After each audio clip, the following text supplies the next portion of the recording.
beliau pertama kali memparodikan cara berkonten, tapi tidak menyebutkan nama. Terus men-spill produk, tapi dengan mengatakan hati-hati, dokter berkedok, penipu, penjahat, berprofesi sebagai dokter. Terus selanjutnya selain itu mereview produknya yang sudah jelas BPOM, terus sudah masuk kriteria, tapi dibetulkan dengan produk lain yang sama isinya, tapi tidak dijelaskan perbedaannya apa. Yang satu di-approve, yang satunya lagi tidak di-approve, padahal presentasinya sama. Terus di saat beliau mereview produk, melakukan kata-kata yang ujaran kebencian, seperti si abu-abu, flexing, sebentar mungkin aku maaf. Iya. Mbak, Bu Dokter, tolong Ibu sampaikan dulu orang ini siapa, itu yang Ibu maksud ini siapa, ya? Siapa namanya? Kalau di sini tuh harus terang benderang, nggak boleh. Jadi Ibu sampaikan bahwa saya menjadi korban, misalnya dari bullying atau perundungan oleh dokter siapa namanya yang melakukan konten ini sehingga merugikan kami. Itu yang dibutuhkan di sini. Kalau yang Ibu sampaikan tadi, kami nggak tahu nih siapa nih orang-orang yang mau dituduh ini siapa. Jadi harus jelas ya supaya kami paham. Gitu ya, Mbak? Ya. Si pimpinan boleh menambahkan, mungkin menjawab pertanyaan dari Ibu Irma. Ya, beliau ini adalah oknum Dokter Samira Fahrahnas, anggota ID yang berpraktek di Serang, Banten. Ya. Beliau lebih dikenal atau dengan julukan dokter detektif, yang mana per bulan September ini beliau mengagetkan dunia persosmedan dengan mereview produk-produk yang sudah ber-BPOM. Produk-produk yang ber-BPOM ini dilakukan uji laboratorium yang mana itu sama sekali tidak benar. Tidak benarnya di mana nanti mungkin akan kami jelaskan di belakang, karena mungkin pimpinan ingin mendengar kronologisnya dulu. Ya, kita ingin dengar kronologis, ya. Kemudian nanti yang tadi yang nggak benar di mana mungkin bisa disertakan dengan bukti-bukti itu yang dilampirkan saja. Tapi kronologis secara keseluruhan seperti apa poin-poinnya, kemudian yang menjadi korban siapa aja, yang di media sosial itu apakah cuma oknum yang barusan disebut atau ada yang lain gitu. Ini perlu juga kami tahu karena ini terbuka Bapak Ibu sekalian. Terbuka sekali, ini rapat terbuka, nah ada ditutup-tutupin, apapun itu tidak ditutupin. Kalau korban cukup banyak pimpinan, tetapi tidak semua berani melakukan laporan. Jadi hanya ini yang terkumpul yang berani melaporkan, khususnya Dr. Resa yang berani melapor, kemudian diikuti oleh beberapa korban yang lainnya. Ada juga Ibu Heni yang hari ini rencana datang tapi berhalangan karena anaknya sakit, sehingga beliau harus pulang ke Bandung. Dan sebenarnya banyak korban, tapi mereka belum berani speak up, hanya menunggu kalau kasus ini sudah sampai di mohon maaf penjara begitu, mereka baru mulai berani speak up. Tapi mereka saat ini pada nggak berani speak up. Itu pimpinan, mohon maaf. Baik, dilanjutkan untuk kronologi, silakan. Lanjutkan, silakan. Izin melanjutkan. Waktunya paling lama 5 menit ya. Ya. Lalu setelah itu, setelah mereview terjadilah sampai akhirnya karena kami di kedokteran itu sebagai teman sejawat harus saling komunikasi, tidak apabila ada kesalahan tidak menegur di media sosial. Kemudian suami saya berinisiatif untuk silaturahmi ke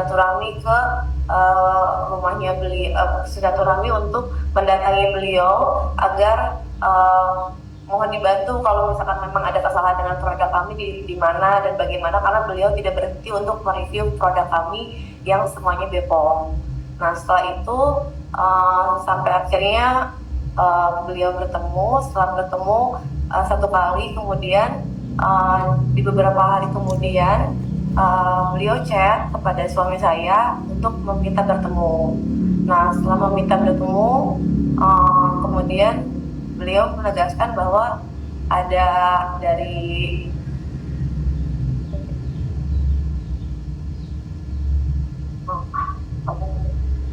silakan. Beliau pertama kali saya mungkin bisa dibilang influencer ya. Tapi sebenarnya saya adalah apoteker dari Bekasi. Dari Bekasi. Perkenalkan nama. Saya Roslin Sitorus. Dan saya kebetulan baru menjadi influencer tanda kutip. Nah, jadi saya mengikuti kasus ini dari sisi keahlian saya sebagai farmasi, di mana saya sebagai orang luar melihat baru muncul pada bulan September ada suatu konten yang menyebutkan suatu produk overclaim dengan uji lab. Di situ saya tertarik bahwa ini tidak benar, secara keilmuan itu tidak benar, gitu kan. Makanya saya mengulik dan juga memberikan respon bahwa hasil uji lab itu tidak bisa mencap suatu produk itu overclaim. Kata overclaim saja tidak merujuk kepada kandungan bahan obat dalam produk skincare tersebut, tapi klaim apakah bisa mencerah, memutihkan, menghilangkan noda hitam dan lain sebagainya. Itu kalau berlebihan itu yang disebut overclaim. Kalau kandungan bukan overclaim. Nah, jadi saya mengulik hal itu dan juga mencoba mengcounter, tetapi permasalahannya menjadi bola liar bahwa seperti kayak gontok-gontokan, ya maaf kalau kata-katanya kurang formal.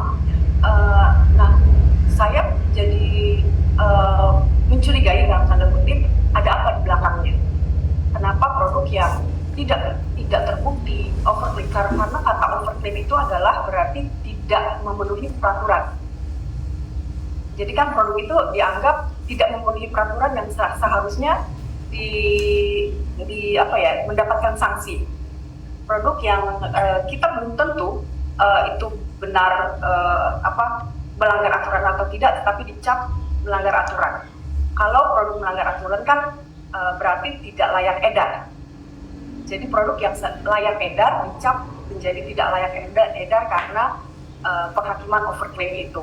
Nah, lalu di belakangnya ada apa saya tidak tahu, karena saya sebagai orang luar dan sebagai seorang farmasis ternyata ada keanehan skenario lagi bahwa yang tadinya dicap overclaim bisa tiba-tiba menjadi tidak overclaim, approve menjadi tidak approve dalam waktu singkat. Karena secara kefarmasian untuk membuat suatu produk atau mendapatkan izin suatu produk tidak semudah itu dalam waktu dekat.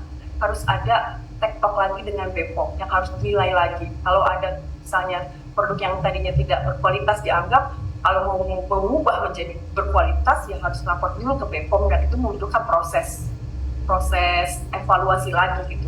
Nah, jadi kan saya bingung, mencurigai ada apa, kenapa yang tadinya overclaim jadi tidak overclaim dengan waktu singkat. Nah, ternyata ada berita-berita yang masuk yang jadi FYP saya itu terus ya bahwa ada indikasi pemerasan. Nah, dari situ saya jadi menyadari bahwa maksudnya masuk akal saya bahwa ini skenario yang overclaim tidak overclaim ya untuk menakuti brand owner mungkin, karena kalau dilihat brand yang diserang adalah brand yang mempunyai cukup penjualan tinggi mungkin ya. Jadi dari alasan menghakimi brand itu tidak ilmiah, tidak masuk akal, lalu bisa jadi itu dijadikan alasan yang mengada-ngada untuk melakukan suatu tindakan pemerasan.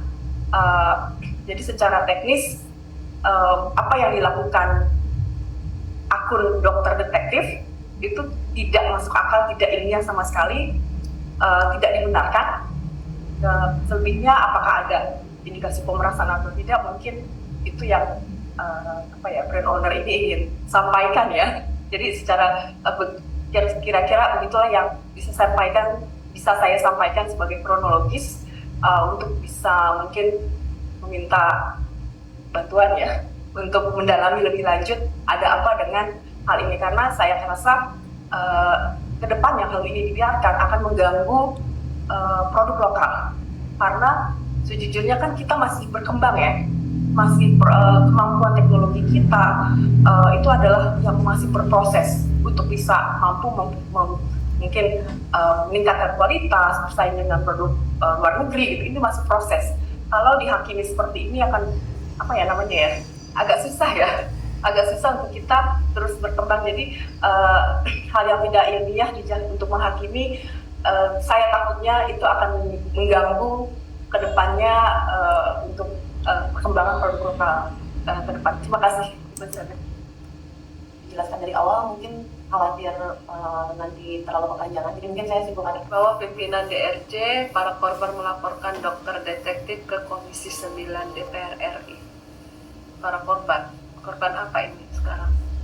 Ya, apakah di situ semua yang merasa menjadi korban adalah seorang pengusaha, penjual skincare yang sekarang merasa menjadi korban atas dokter detektif, atas review-review dokter detektif sebelumnya? Khawatir, kenapa harus khawatir? Kalau memang sebelumnya produk-produk kalian itu semua baik dan sesuai, saya rasa kekhawatiran itu tidak perlu dilanjutkan sampai sekarang. Ya, kenapa harus sampai melaporkan ke Komisi 9? Ya. Walaupun kalian mengatakan produk kalian sudah BPOM, apakah sesuai kandungannya yang di dalam? Sekarang merasa menjadi korban. Kalau seandainya tidak ada kemunculan dokter detektif mereview produk yang tidak sesuai kandungannya, saya yakin semua akan terus melanjutkan usahanya dengan yang tidak sesuai ini. Labelnya BPOM, tapi kandungannya tidak sesuai.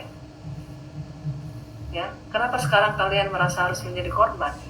Korban apa? Korban yang tidak bisa melanjutkan usaha kalian, yang tidak sesuai, yang overclaim, itu maksudnya. Ya.